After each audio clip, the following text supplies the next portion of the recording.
There's a neighborhood surrounding Intel's Ronler Acres campus in Hillsboro, Oregon called Orenco Station. It was built in the late 1990s on what had been farmland, walkable streets, a town square, coffee shops with patios that fill up on gray mornings. The kind of place that gets described in planning documents as mixed use and in listings as community-oriented. It was designed, deliberately, to attract people who had good jobs nearby and wanted somewhere pleasant to spend the rest of their time. For 25 years, that was Intel's workforce. In the summer of 2025, the driveways started staying empty longer than they used to. Not all of them, not overnight. But real estate agents in North Hillsboro began noting something in their market reports they called extended cumulative days on market. That's real estate language for homes that aren't moving. 60 days on market. 70. 90 in some cases. Properties in Orenco Station and Amber Glen, in the streets closest to the Ronler Acres campus, formerly renamed Gordon Moore Park at Ronler Acres after Intel's co-founder, were sitting with price cuts that wouldn't have been necessary a year earlier. Some sellers weren't cutting, they were just waiting. One local broker noted that Intel-adjacent neighborhoods in South Hillsboro were, by late 2025, behaving as if they were in different cities.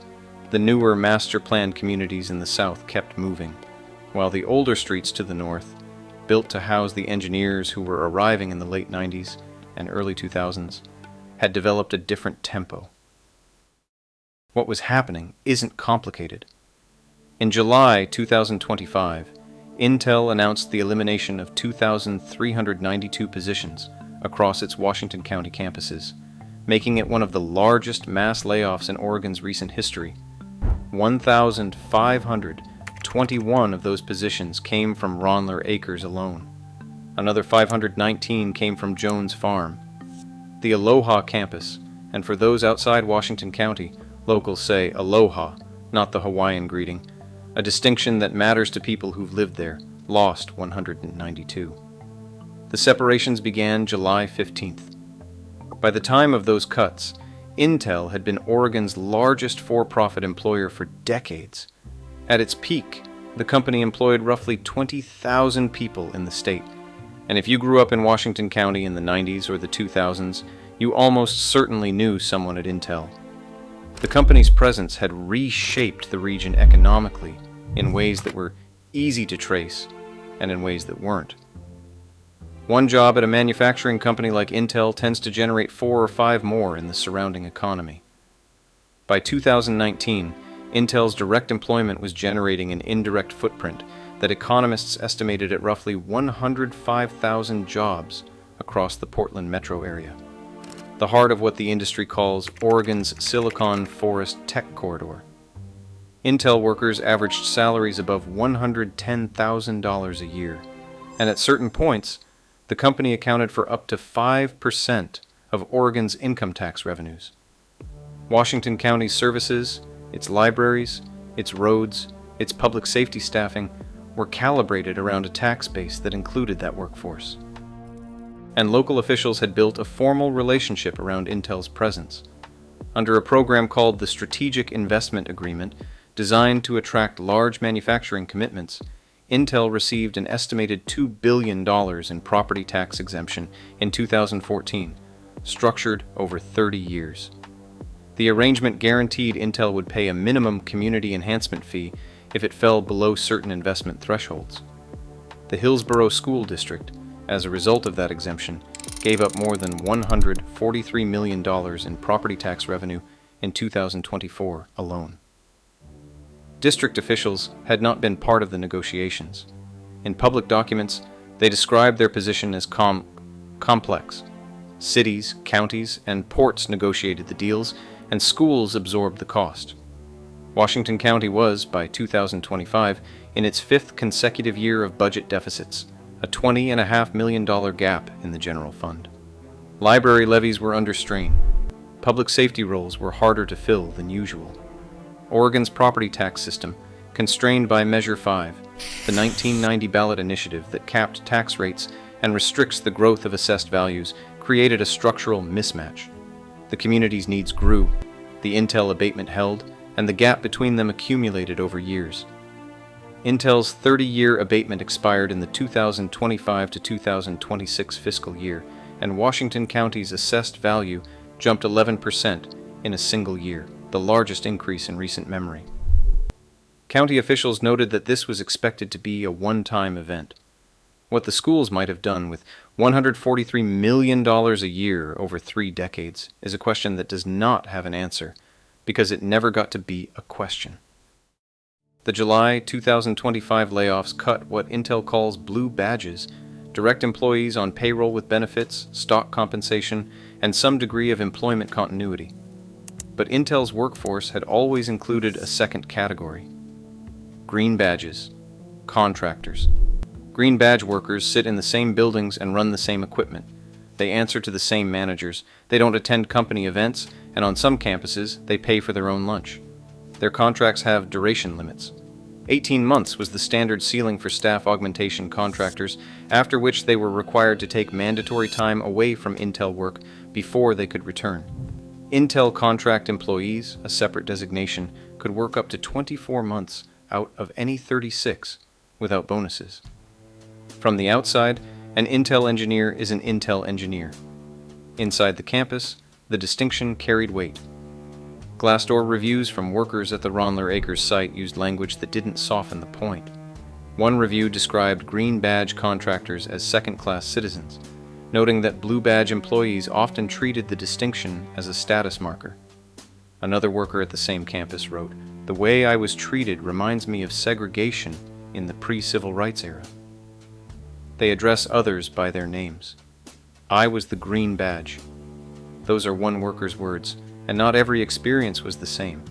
But the structural separation, the capped tenure, the limited benefits, the exclusion from company events, it's all documented in Intel's own supplier agreements, not only in anonymous reviews.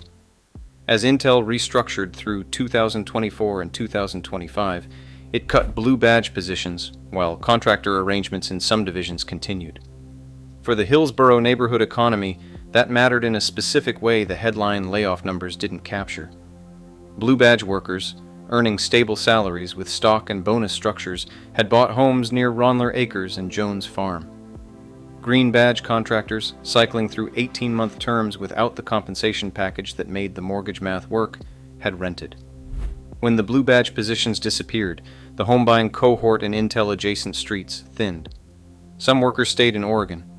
The state's unemployment rate ticked up slowly through 2025, from 4.3% in December 2024 to 4.9% by mid-year. Employment economists noted that fewer laid-off workers than expected were filing unemployment claims, which suggested some were finding work quickly and others might simply be looking out of state.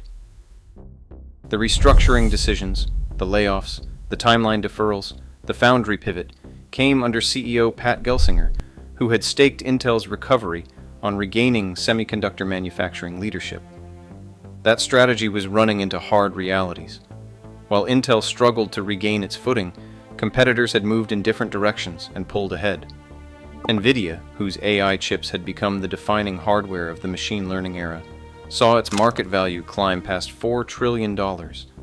TSMC, Taiwan Semiconductor Manufacturing Company, was expanding its Arizona fabrication capacity and absorbing the foundry demand that Intel's own contract chip-making division was trying to capture. The gap between where Intel was and where its rivals had gone was the underlying reason that 2,392 people in Washington County were updating their resumes in the summer of 2025. Looking out of state, in the context of Intel, meant Ohio. In January 2022, Intel announced a $28 billion investment in Licking County, Ohio, 2 semiconductor fabrication plants in New Albany, about 20 miles northeast of Columbus. The company called it the Silicon Heartland. President Biden attended the groundbreaking that September. Governor DeWine stood beside him. The projections were specific: 3,000 direct Intel jobs, 7,000 construction roles, and tens of thousands of indirect positions expected to follow as suppliers and service businesses moved into the region.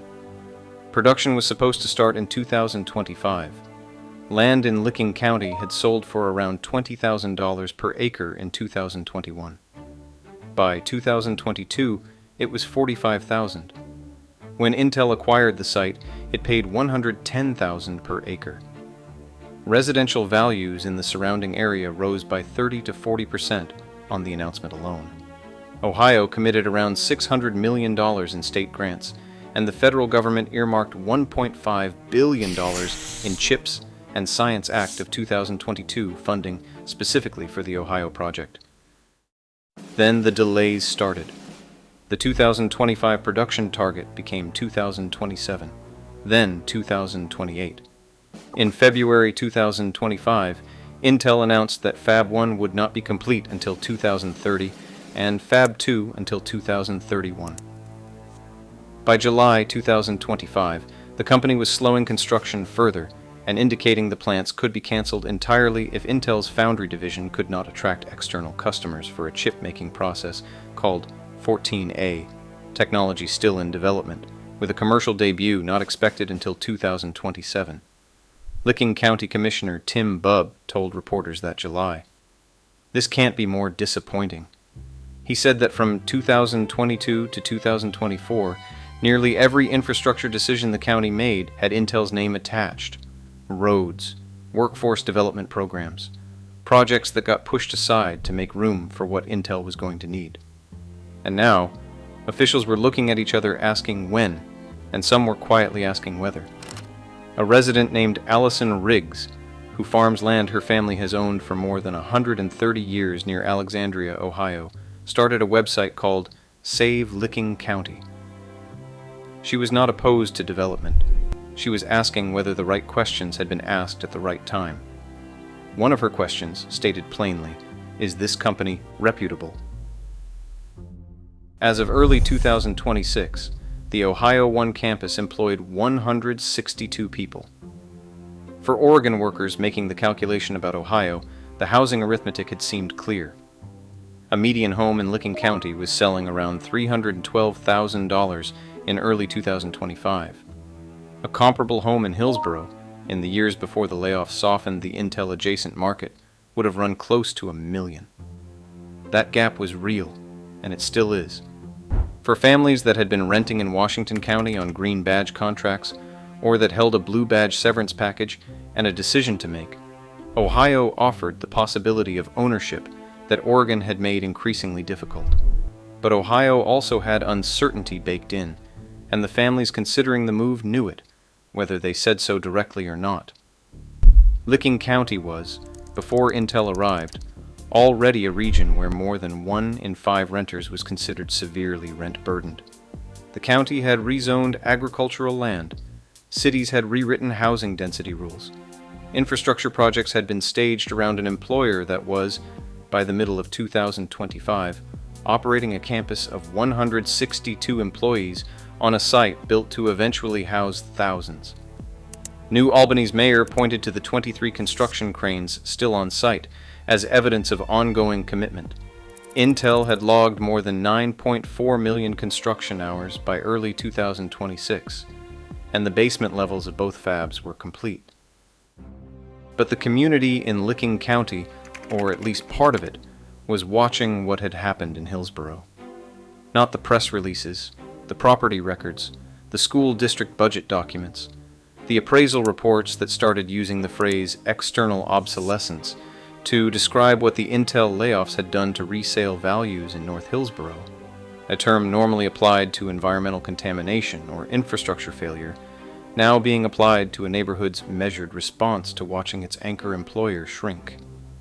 Resale homes in Hillsboro's upper price range averaged $955,000 in 2025, down from prior years. New construction in the same bracket averaged $902,000, an 8.1% decline from 2023. Price per square foot in Intel-adjacent areas had fallen from $310 to around $280 just to move a property. The market as a whole did not collapse, and the newer communities held. But Orenco Station and Amber Glen, the streets within commuting distance of Ronler acres that had been built for a workforce that expected to stay, were adjusting in ways that showed up in the data and in the length of time a sign stayed on a lawn. In Hillsboro, a real estate broker who had worked the Washington County market for more than 4 decades wrote a column in a community paper in the summer of 2025. He said the city had been through hard things before: the Oregon nursery company's collapse in the 1930s, the long decline of Tektronix through the 70s and 80s. Hillsboro had adjusted, and he believed it would again. He was probably right. Cities usually do adjust. The question is what they adjust into. For Licking County, that question is still open. The construction cranes are there. The federal money is allocated, though some of it has not been dispersed. The 14A chip process is still in development. Intel has said it does not anticipate further delays. Intel also said production would begin in 2025. The families who moved from Washington County to Ohio are living in communities where housing prices already rose on an announcement, where more than 1 in 5 renters was already struggling before any significant workforce arrived, and where the infrastructure was built for a version of Intel that has not shown up yet. They bought homes that cost 1/3 of what they would have paid in Hillsboro. Whether that was the right calculation depends on things that will not be known for several years.